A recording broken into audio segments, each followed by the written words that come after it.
Round two, we're underway. Solid start for pole, even though he's got a wheelie, but Martin is flying. Who leads? Jorge Martin with another absolutely sensational launch off the line, absolutely incredible. His teammate Johan Zarco is third. Wouldn't be surprised Stefan Bradl looked like he might have twitched. Maybe a jump start for the German. We'll keep a close eye on that. Martino leads. Bagnaia, he's up there, look, in 5th place. Mir in 6th. Well, at least we know tonight he engaged the launch control on that factory. Bagnaia 10th through the first sector. They completely missed the start. Martin and Zarco certainly didn't. Fabio Quartararo has moved up. Nice move. Yeah, he came from a long way back there. The door was open. He just picked up Miguel Oliveira. Of course, he's not got a lot of experience. Gives Aleix Espargaro an opportunity as well, but we're looking at the moment back to Alex Rins. That's Miguel Oliveira. Fantastic start by Miguel Oliveira. 12th, briefly to 3rd on the run down to first corner, but he's already struggling to run the pace. The Pramac Ducatis are still 1 and 2. On board here is that. Yes, it is. Miguel Oliveira. Fabio Quartararo also trying to get onto the line in 9th place. Vinales lost 1.3 seconds on that opening lap. Ooh, sitting up there was a Rossi fan. You might want to stick your fingers in your ears right now. He's 21st on the grid, 21st over the line at the end of the first lap. It's gone pretty hot there. He's taking Quartararo with him, and the 2 Ducati sweep on through. Oh, Mir properly mugged off Quartararo there. He might have been moving, but absolutely perfect start from the German, although he hasn't capitalised on it. He's down in 18th place. It's still Martin that leads from Zarco. So then Martin by over 0.4 of a second clear of his Pramac Ducati teammate Johan Zarco. At Quartararo right out the marbles. You can't get on the gas too early there with it being so dirty and dusty, and Pecco Bagnaia almost swept. KTMs are going well in the early stages of this one. Oliveira 5th, Binder in 9th. Well, we know that KTM couldn't make the song. Alex Rins is the man to keep an eye on in 4th place. He's just set the fastest lap of the Grand Prix so far, a 55.189. That was a 10th quick. As we start the 3rd lap of this race, his start was sensational. He made a phenomenal start last weekend tonight. Zarco on the cutback goes back through into 2nd, on board with Rins, who's seen all of that unfold. You know, Martin had 20 or 30 wide, let Zarco through, and now Rins has got through as well. Yeah, that was clever from Rins. He knew that the momentum was lost there from the... And we do know, we keep saying it, yes, we know it's pretty well known, but the Suzuki can be gentle on that rear tyre, can nurse the pendulator. Jorge Martin at the moment will be quite surprised he's not seen anyone's front wheel yet. You just wonder, don't you, if Zarco's reluctant. For less than a fortnight. Here comes Rins, he's thinking about a move. Surely a matter of time here before Rins pounces on Johan Zarco. Shout out to Miguel Oliveira, he's doing a great job at the moment, hanging on to 5th place by the 2 Ducatis in front of him down that start-finish straight. He's not losing a lot of ground though, the headwind, which is blowing, perhaps not as strong as last this time, at 54.9, he's there just behind Jack, another pair of them, ahead of Quartararo. Yeah, Vinales still 7th now. Further back there, Quartararo thinking about a move back on Pecco Bagnaia. We've got a very demoralised doctor as well. Valentino Rossi just making no progress whatsoever. He's 0.3 of a second behind Iker Lecuona. Because the KTMs, as we know, and the Hondas having a nightmare here in Qatar, and look at him go. Yeah, it's a good start from but great stuff from him. Binder also a good start. He's behind the 2 factory Yamahas. Alex Rins got the fast rides 12, 13 and 14. Got the momentum as well, the drive through to 15 and just eased up the inside of... Uses the Ducati power, winds it up to try and go back past Alex Rins into turn 1, and it's as easy as... Lap chalked off then here in Qatar too, and it's still Jorge Martin, our surprise shock pole man from last night, that's making the... Rins is having another nibble at Johan Zarco, and he's found a way through this time. He runs in wide, and Zarco... He up the inside into turn 6. This time, it does stick. Remind you of Moto2 2016, anybody? Zarco, Aprilia, Suzuki, KTM. Factory Ducatis and factory Yamahas are 7th. Bagnaia there, that was really, really close. Bagnaia standing firm ahead of him. You have to wonder, don't you, if Vinales 10th. Motogp is a funny old game. It's a long, long race though, isn't it? We know that Tyre Man he wants it, but let's watch this replay of Miguel Oliveira. Jorge Martin got a stunning start. Getting no advantage, wasn't a jump start. Oliveira, just as good as Jorge Martin was last week. Absolutely brilliant. To his home Grand Prix that he won so spectacularly at a couple of rounds ago at the end of 20 to slipstream, and having the paint strips off that factory Suzuki by the red rocket in the hands of the Frenchman. Here he will know, he will hear Zarco's Desmond Fedici purring behind him and thinking, oh no, here we go, I know what's coming. And we're on the 6th lap, still Jorge Martin it is that leads. Pressure coming from 42. Alex. The problem here, Steve, is that Bagnaia, Quartararo, Vinales have been backed up behind Oliveira for some time here. And Martin's up the inside, no, not quite. It's got to be committed. Didn't fancy it. On board now with number 42, Alex Rins. Of course, that would be Aprilia's best ever Motogp result. They've only ever had 5 top 6 finishes in their Grand Prix history. Through the red glow, that carbon brake disc. Miller back through on the helpless Suzuki. Helpless area for the Aprilia, which hindered him last weekend. It was a slow, not slow, but not on his red-hot pace. As that fuel load lightens, Aleix Espargaro confidently can start picking his way through the pack. Alex Rins still time out, cannot find a way through here on Miguel Oliveira, who's just starting to drop back a bit. Yeah, on that last lap, there are only 4 Vinales. Miguel Oliveira, unfortunately, with that medium front tyre gamble, he's got such a lack of knowledge and experience. Hill the Pramac Ducati 1-2. Still, Jorge Martin on lap 7, leading in his second ever 1 Grand Prix and a half yet in Motogp. But he's not passing it. And here comes Bagnaia, top of your picture. Mir, absolutely nothing he can do about it. Free time on a set race though. Got to say, Steve, it's been very impressive. The pace up quickly, got his hooks into this lead group and found some seriously good rhythm. That's why he's just on the fastest lap of the race. He's on really used tyres as well. So he knows that he can get to the end of the race and still deliver a pretty good hit. Him around lap 14 last weekend. It was a surprise and a shock. He wasn't expecting it. That big tyre drop off from the before Bagnaia is picking off the Aprilia there of Aleix Espargaro. Drawn out steam Miguel Oliveira in this race after an epic start for the number 88. They had no choice to go for the mean run stop, but it wasn't going to last the race, and it's been a struggle for Leclerc and Petrucci. 19th and 20th on the Alex Rins, turn 10 at the inside of Johan Zarco. He's made a couple of passes on the Frenchman, but Jorge Martin. It was sort of around the halfway distance, wasn't it, where the Ducatis got, but he used his tyre up too much last week. He doesn't want to do the same thing again. And pay a car park at turn 1. Vinales, 54.846 from him on the last lap. That was half a second, 2 seconds behind Martin. Yeah, they're just so far back, aren't they? I mean, you wouldn't put it past them, but it would be some right to get through. Again, asking questions here, Alex Rins, but Jorge Martin, all calm and composed, isn't he, right now? Alex Rins at the moment, not been able to really get close enough to show him a wheel. Rins was really miffed last week, not to be in the hunt for the podium. Turn 10, you can just see how Jorge Martin, but with Ducati, you can see having to make his lap time in sectors 2 and 3 in a different way. Is there a minute? Arpy's on course here to go up the inside and take the lead of the race. No, again though. Rins have a look into turn 60. No. And he's going to have to sit tight now. There's no way in a million years. And here comes Zarco again on Alex Rins, and through he goes. And again, all the work has got to be done again. Rider going so well like that to be passed on the straights time and time again. And Oliveira now has been passed by his teammate. Boy, unfortunately. The 2 factory KTM men, not what we expected from Franco Morbidelli. He only finished the race out of respect for his team. Just a bad feeling from the rear end of that Petronas Yamaha. Is the battle for the race win at the moment. Jorge Martin with a couple of tenths in his back pocket to 54's last time around was Maverick Vinales. He's found some really good speed at this stage of the race. Tyre, Vinales a 54.987. He's now within 2 seconds of your race leader Jorge Martin. Has broken away a bit. He's half a second clear of Zarco, but the worry comes in the form of tyre life. Yeah, keep himself in the lead. Well, we'll find out, won't we, over the next 20 minutes or so. There he is, either, Steve, because he's got really good rhythm. He's got pace, no doubt about it. Espargaro says thank you very much and moves up into 5th. The Ducati doesn't even need a slipstream. As soon as riders can do, Aleix Espargaro said last weekend, if there's one weak area of this new Aprilia, it's when they get it up to 5th. Further back here, that's Pecco Bagnaia, number 63, going through, and that's where it all went wrong. 16 to turn 1.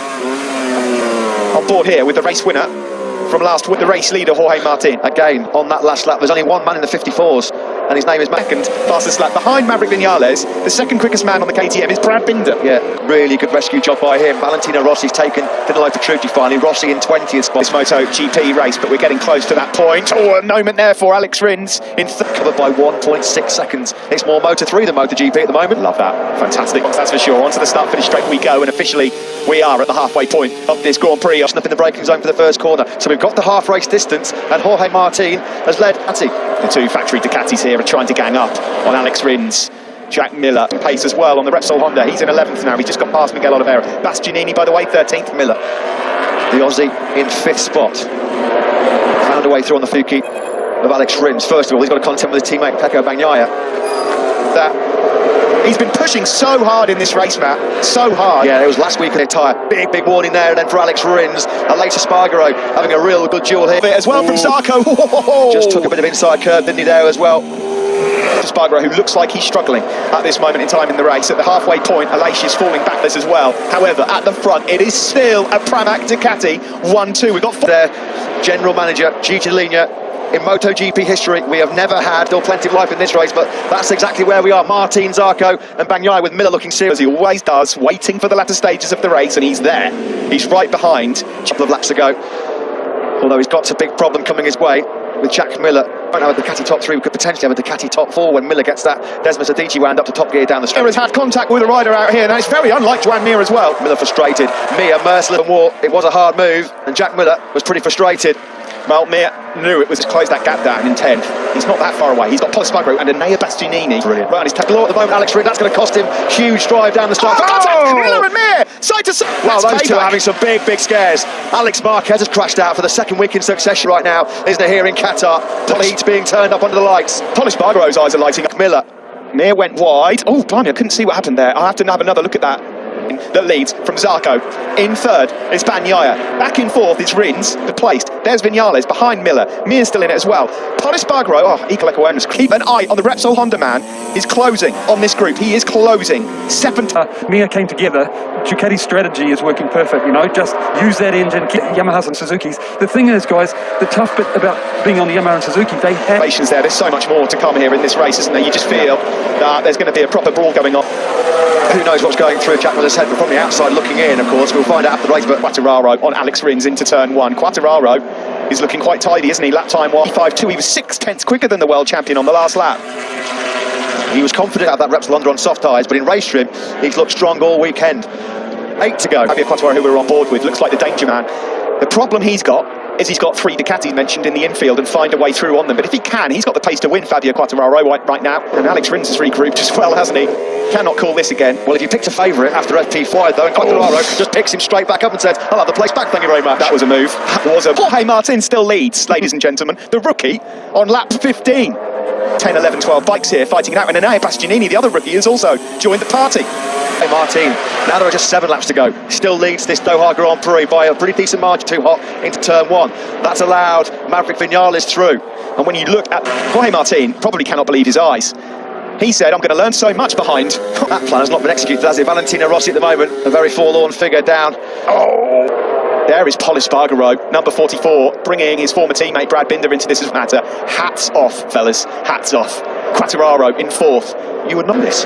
He could win this, yes, that is not beyond the realms of possibility, and I think, Matt, we are well on. Down to Stefan Bradl in 15, 4.203 seconds. This is Motogp, folks. Not the pass, great, he's done it. That's one Ducati gone. He's up into podium positions now. He chases down, blasted on the start-finish straight.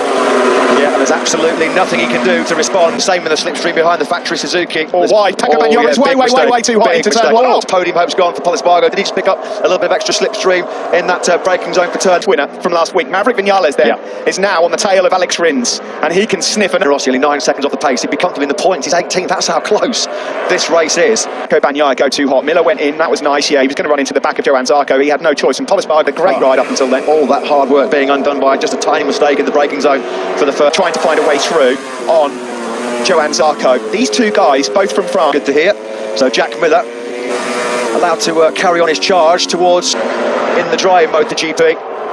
You can't really discount anybody out of the top 10. Still in P1. Yeah, and his pace isn't dropping. He's still able to lap in the mid-155s. The Expo into the first corner. He says. He can't pull it up on the brakes and misses the apex. Quartararo sees his 3rd place. No, it's been such an impressive rookie display, and only really the true greats have ever been able to way into podium contention as well. We thought it might be a battle between Ducatis and Yamaha. Obviously made a mistake earlier, but they're all there. The Suzuki's also. As it stands, Zarco would be seen all of Johan Zarco's cards yet. No, it's been a Pramac Ducati 1-2 pretty much from the get-go. Here comes Quartararo. Can he hold on to it though? That's the key, isn't it now for Fabio Quartararo? Leblur on Leblur. Very confident, supremely confident. Did 12 laps in the mid-55s last night in FP4, and he's now... And for the first time in this race, Jorge Martin relinquishes the lead, and Lynn Jarvis is happy, not just because of that, because here... Speed and edge grip there, working brilliantly for Fabio Quartararo. Off the inside of Martin, at 10-15 metres back. Nothing Quartararo could do. Quartararo got brilliant drive out of that final corner. Thing he could do about the Ducati power. The Monster Energy Yamahas versus the Pramac Ducatis. Now, you've got to believe, here he comes now. Quartararo's just got way too much grip. And here goes in the background, Maverick Viñales as well. Okay, it's surely a matter of time before it's a factory Yamaha 1-2 here. Steve, this is lap 19. It looks like less than 2 seconds. And Enea Bastianini in 11th. He's only down by 2.5 seconds. The top 5th. Suzuki winning is to come out of turn 1 in front, get enough through the infield. What they're going to try and do. Maverick Viñales then moves up into 3rd place to go through on Johan Zarco. I'm going to take you back to the first 2 or 3 laps where they got punted all the way back to 10th and 11th. Well, Viñales, was 10th. To outdrag the Ducati down the straight, and Quartararo at the moment's got his head down, and Viñales knows that, and that's Quartararo easing out into the distance. Across the line we go with 3 laps to go, and this is... Maverick Viñales' powers of recovery. Fabio Quartararo then stretching his legs here in Qatar. He's hurried pretty much since the first corner when Martin got his dream launch off the line. Jorge Martin still on course for what will be a... Quartararo, he knows that he's got to try and build an advantage here. Alex Rins has done an excellent job. So Viñales now is going to have to take some big risks to make moves on Zarco and Martino Quartararo. An excellent MotoGP race. A track limits warning for using turn sectors 2 and 3 to try and eke out that gap where the Yamaha is strong with its agility. And Jorge Martin. Bagnaia here and Jack Miller. They're really going to feel a bit rough. Doing such an amazing job in second, by the way. Here comes Maverick Vinales, still can't find a way through. Zarco through. Oh, that was clever from Zarco. That was clever. There was never going to be any room if he blocked past there. Have the speed on the start-finish straight to prevent Vinales from going by. 2 laps remain. Quartararo's just been brilliant here down that start-finish straight. Quartararo leads then by nearly 7/10 of a second. So many stories in this, all because of what happened to Pol Espargaro, and there's still anything that can happen here. Martin, and his lack of experience in particular in terms of tyre management on those Michelin tyres, it's been the win moving away from him, slipping through his grasp. He's going to have it all on here to get on the podium. This will be a humbling night for Bagnaia and Miller as well, behind the Pramac Ducatis yet again. It really would. Lap of the race. Matt, last week, Maverick Vinales, the best race of his life. This one brilliantly didn't panic early on. It's not over though. To him. They're not losing sight, you know, these 2 Pramac boys of that at the moment. Steve, you just said what I was thinking. I can't believe how well Jorge is holding. Late on the brakes and carrying such good corner speed in 15. There was no way through. 0.7 back to Jorge. What he has to do on this last lap, he's reeled off back-to-back 55 ones to make a crucial gap. Will be nervous for Francesco Guidotti. Fabio Quartararo, if he doesn't put a foot wrong here, the win is his. But now, Jorge Martin is going to have a proper battle on his hands here with his teammate. Zarco didn't. Martin certainly won't want to be beaten over the race distance here tonight. Again, Martin is so good on the brakes.